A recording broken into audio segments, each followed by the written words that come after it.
Hola amigos, vamos a hablar hoy de cómo responder a un oficio de predeterminación de la Contraloría General del Estado. Recordemos que la predeterminación es una actuación que significa simplemente un acto de simple administración, una actuación previa a la emisión de la resolución. La resolución es el acto confirmatorio que la Contraloría tiene. Entonces, la predeterminación es todavía un espacio en el cual se puede presentar respuesta a una observación de la Contraloría. Bien, la pregunta entonces es, ¿cómo debemos responder a estas predeterminaciones? Pero también recordemos que hay tres tipos de predeterminaciones. Tenemos una predeterminación a una sanción administrativa, una predeterminación civil, la cual se divide en dos a su vez, que puede ser civil glosa o civil orden de reintegro.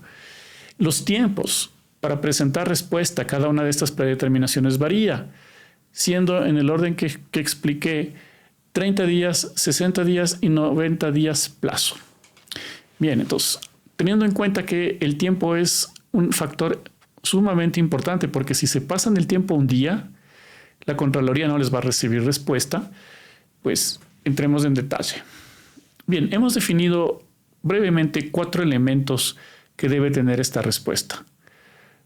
Primero, nosotros tenemos que identificar cuál es el verbo rector de la observación.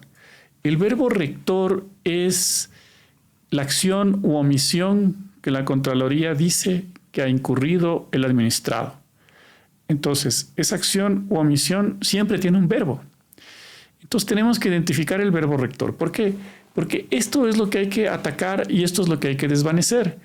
En un ejemplo simple aquí, de tantos que tenemos, le ponemos, primero leamos el antecedente del comentario, porque ciertamente la Contraloría predetermina en base a comentarios que constan en sus informes de auditoría. Es decir, que todavía hay una actuación anterior a la predeterminación, que es un informe de auditoría aprobado. Y estos informes están en la página web de la Contraloría. En este caso,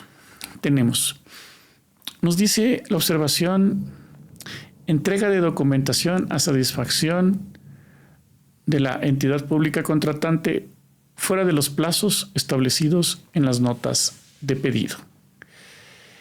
Y entonces aquí vamos a ver ciertos elementos y vamos a identificar el verbo rector. Dice, en contra del señor, con cédula de ciudadanía, obviamente no mencionamos los datos de esta persona, en el ejercicio de sus funciones y periodo de actuación, tiene 2 periodos de actuación y 2 calidades de servidor público, ¿no? En la una, en un periodo analista de proyectos, y en la otra nos dice calidad de fiscalizador provincial. Entonces, nos dice en el recuadro que por qué se le observa, este recuadro es como un resumen y sumamente importante, por no informar al administrador de contrato que la documentación de 23 notas de pedido estuvieron fuera de los plazos establecidos en el contrato número tal, con retrasos de entre 3 y 41 días, lo que ocasionó la no aplicación de multas por incumplimiento de la contratista en la entrega de la documentación a satisfacción de la entidad contratante dentro del plazo de las notas de pedido. Entonces, el verbo rector aquí es no informar. No informar que ha habido unas notas de pedido que supuestamente estuvieron fuera del plazo establecido en el contrato. La pregunta ahora que nos tenemos que hacer es, esta acción, en este caso es una omisión, esta omisión realmente es un tema que tenía que hacer el fiscalizador, no informar de notas de pedido que estuvieron fuera de los plazos.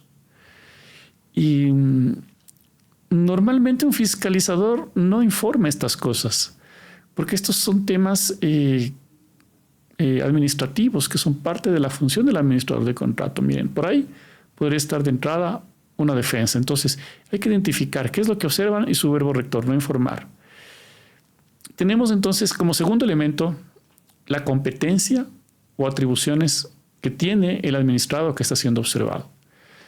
En este caso, nos dice que en su periodo, junio 2019 a agosto 2022, era fiscalizador. Entonces, su cargo o función en este caso es fiscalizador. Fiscalizador tiene que haber cumplido lo que dice acá abajo, haber cumplido con esa omisión del verbo rector, es decir, el fiscalizador debió informar sobre notas de pedido que estaban fuera de plazos. Ya. Y aquí viene una parte importante, porque lo que tenemos que atacar es esto en la respuesta a la predeterminación, el tema de fondo. El tema de fondo. Nada más llevamos a explicar por qué solo el tema de fondo. Entonces, la contestación tiene que basarse en esto. Es decir, funciones que tenía la persona, esas funciones realmente coinciden con el verbo rector que la Contraloría señala diciéndole que no ha cumplido con algo que tenía que cumplir para empezar el fiscalizador, porque si no tenía que cumplir esto, miren, ahí estamos atacando el tema de fondo. Por cierto, muchas veces hay más de un verbo rector y los suelen separar con punto y comas, dice por no informar, por no supervisar, y le siguen poniendo uno o más verbos rectores. En este caso vemos que solo hay un tema a defender, un asunto. Ahora, un tercer asunto de responder a la predeterminación es pensar por adelantado lo que Contraloría va a hacer o va a refutar o va a confirmar si yo le contesto algo. Porque hay errores que comete Contraloría muchas veces. Por ejemplo, si no era este fiscalizador y este señor era jefe de fiscalización de la entidad pública, esa es una función diferente a la del fiscalizador. ¿Se dan cuenta? Pero, ¿qué pasa si nosotros le decimos Contraloría, yo no fui el fiscalizador del contrato, yo fui el jefe del departamento de fiscalización? Sería un error decirle a Contraloría esto, porque sabemos que Contraloría quiere confirmar siempre. Acuérdense que esa es la prerrogativa que ellos tienen. Entonces, si yo le digo que yo no era fiscalizador, sino que mi cargo era jefe de fiscalización, ellos podrían corregir este asunto y podrían poner, sí, tiene razón, usted no era el fiscalizador, usted era el jefe de fiscalización, pero igual le va la observación, igual le va, se confirma, en este caso es una glosa, se le confirma la glosa. Entonces hay que tener mucho cuidado en saber qué decir y qué no decir. Todos los errores que ustedes puedan identificar en lo que dice Contraloría, hay que saber cuáles de esos errores atacar por un tema de estrategia, por un tema de que simplemente me sirva en esta etapa a desvanecer una posible observación. Porque si yo le hago caer en cuenta cosas que están mal aquí y que ellos pueden corregir, igualmente podría ser el periodo de actuación. Sabe que mi periodo de actuación no fue el 28 de junio, fue desde el 30 de junio. Claro, una cosa que realmente no cambia la observación en nada prácticamente, pero se van a decir, sí, tienes razón, era el 30 de junio y va la observación igual. ¿Por qué me guardo? ¿Por qué debería yo guardarme ciertas cosas en errores que veo en la redacción y inclusive en hechos? Porque si voy a sede judicial, ese tipo de errores afectan la motivación de la futura resolución. Ese tipo de errores podemos decir al juez, no era 28 de junio, era 30 de junio. Los hechos están mal puestos por Contraloría, pero no es un error simple. No era fiscalizador, era jefe de fiscalización y ahí las cosas cambiaron. Es decir, hay muchos temas que nosotros, por querer defendernos bien, y eso se entiende, podemos decirle a Contraloría está mal 5 cosas de todo lo que usted pone ahí. Pero resulta que Contraloría puede subsanar de esas 5 2 cosas. Entonces, ¿qué hay que saber? ¿Cuáles son las 2 que puede subsanar? Y que mejor no vale que rectifiquen esas para llevar un acto administrativo que tiene ya un defecto a sede judicial, donde esos 2 temas que no le hicimos corregir a Contraloría nos va a beneficiar en un juicio. Entonces, ese es un tema de estrategia, de saber qué contestar, qué no contestar. Y si identifico que hubo 5 errores, pero 2 de esos son fácilmente subsanables y esos 2 errores no lo voy a hacer conocer, y simplemente me voy a defender por los 3 temas. ¿Se dan cuenta? Es muy fino y lo que debemos decir la Contraloría. porque este es un acto de simple administración, es decir, un acto previo a la resolución, y lo que pongan en la resolución puede variar de esto. Entonces, yo quiero que Contraloría se vaya con su resolución con varios defectos que ni siquiera sabe que los tiene, pero los voy a usar después en sede judicial. Creo que es fácil entender esto. A Contraloría no le den todo. Hay que darle lo que le sirve, guardarse ciertos temas, nunca ayudarles a que corrijan cosas que son simples, porque ustedes pierden ahí. Siempre atacando los temas grandes, no las cosas pequeñas, los temas grandes. Pero me han de decir, pero si yo le digo que soy jefe de fiscalización, ellos deberían desvanecer la obligación. Amigos, no saben ustedes ante qué organismo están ejerciendo defensa. Un último punto es atacar justamente los temas de fondo. Atacar los temas que son visibles ahora, que su subsanación, digamos, no es posible. Otro punto es atacar los temas de fondo, es decir, atacar lo que ya señalamos, la parte del meollo del asunto. Los temas procesales, guardarnos. Hay un tema procesal que en las actuaciones antiguas de Contraloría antes del 2025 siempre la cometieron. Por ejemplo, es no haber notificado la aprobación del informe al administrado. Entonces, hay cosas que hay que guardarnos, hay cosas que hay que exponerlas en la respuesta, hay que saber cómo elaborar una respuesta, hay que poner los temas también en función de normas jurídicas y acuérdense entonces de los 4 elementos. Identificar el verbo rector por acción u omisión, definir cuál es la competencia del servidor, porque esa competencia puede ser distinta a la del verbo rector. Eso sí habría que hacerle saber a Contraloría. Estrategia, saber qué contestar y qué no contestar, qué defectos hacerlos visibles y qué defectos no, para guardarnos los que no los ponemos a un juicio, si esto llega a un juicio. Y, sobre todo, atacar temas de fondo. Acuérdense, la respuesta es atacar temas de fondo.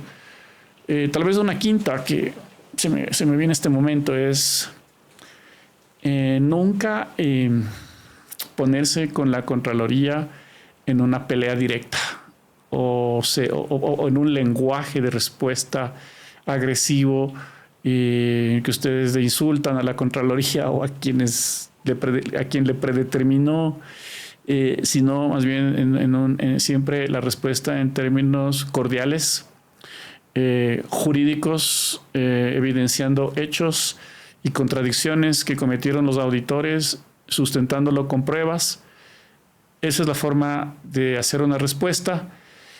Me han de decir, pero díganos una buena respuesta, ¿qué posibilidades tiene de tener éxito? Muy pocas. No porque la respuesta en sí sea mala, sino porque lamentablemente la Contraloría hasta el día de hoy tiene un pensamiento comunal, que es confirmar todo lo que hicieron los anteriores. Así los anteriores se hayan equivocado, es muy difícil cambiarles la mente a los que juzgan eso después. Entonces eso es una realidad. Es muy difícil que se acepte una buena respuesta, pero ¿cuáles son los beneficios, en cambio, de hacer una buena respuesta? Y creemos que el principal beneficio, independiente de que Contraloría confirme o no confirme la predeterminación, es entender el caso bien, tenerlo organizado, saber cuáles son los documentos que se requieren para certificar o se requiere obtener, porque cuando llegue la confirmación, que en el 90% de los casos llega, o más, 95% va a llegar, saber ya, tener la tranquilidad de que el caso está analizado, de que se puede ejercer una defensa en sede judicial efectiva ante esto y de que hay que conseguir ciertos documentos, es decir, irse listo a un juicio. Lo mejor siempre en estos casos es afrontar el problema, nunca olvidarse de temas de Contraloría y darles un segundo plano. Esto es sumamente importante, asesorarse bien también. Bueno, si tienen inquietudes sobre lo que hemos comentado, nos escriben aquí en la caja de comentarios de YouTube Y si tienen ya temas puntuales, casos personales, particulares de Contraloría, pues ya saben, nos pueden indicar esto a nuestro correo info@franciscoaguirre.com. Yo soy Francisco Aguirre. Y por cierto, si han llegado hasta este punto, pueden ver, quienes todavía no lo han visto, un video de 40 minutos donde explicamos todo el proceso de control. Haciendo clic en lo que está en la caja de comentarios, el comentario de arriba, el principal, el que está número 1, o lo que dice aquí en letras en este video. Nos estamos viendo en una próxima.